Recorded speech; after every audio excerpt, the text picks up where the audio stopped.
Hello, Robert Pellegrino. Hello, Amanda Wright. We're here today in beautiful Abadiania, Brazil, and I've asked Robert if he would please talk to us about what the term a spiritual operation or spiritual intervention means, because I understand they're interchangeable. Yes, well, it was always called an operation or surgery, but because of the travelling overseas, they felt the terms operation and surgery were medical terms, and that they should find a better term to explain the spiritual operations, and they came up with a spiritual intervention. Okay. Now, that intervention can take two forms. It can be physical or it can be just spiritual. Right. You have to ask for a physical operation, and or a physical intervention, correct me,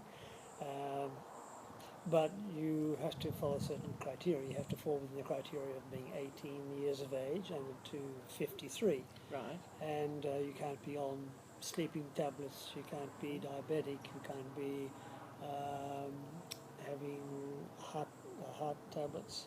Of course, the medicines from the West tend to interfere with the spiritual intervention. Right. And so this would mean that you would physically have something done to you. Well, you get something physically done to you. Yes, with a physical intervention. Either way, but a physical intervention is where he takes a scalpel and he operates physically. Right. And he does it without asepsis. So there's been no cases of septicemia in the cars in all the years. Fascinating. Yes. In fact, they say in the last 47 years there's been no cases of septicemia.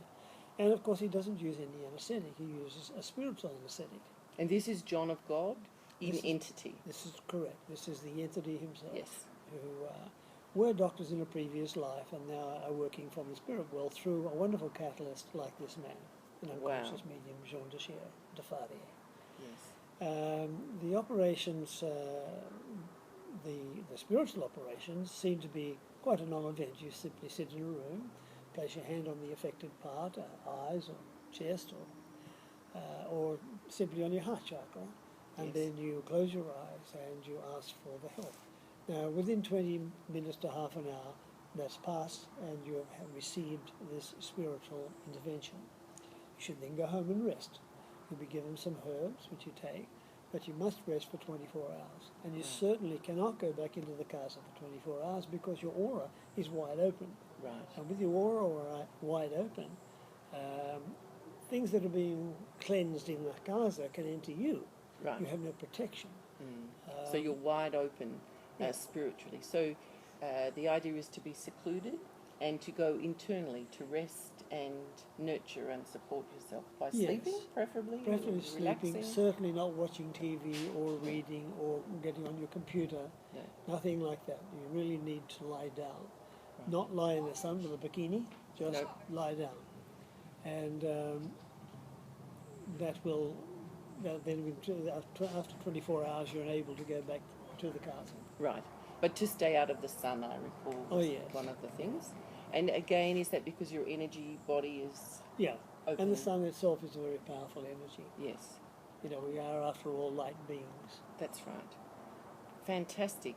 So you can either have the physical intervention with the instruments, or you can have a spiritual intervention, and that can also provide exactly the same type of healing, but you don't require the physical instrumentation. There's no different in the results. Yes. Some people just want to experience a physical operation without anesthetic. Right. I had a guy from Australia here one time. He had 3 physical operations in 2 weeks. Wow. And when I asked him why, he said, I just like the experience.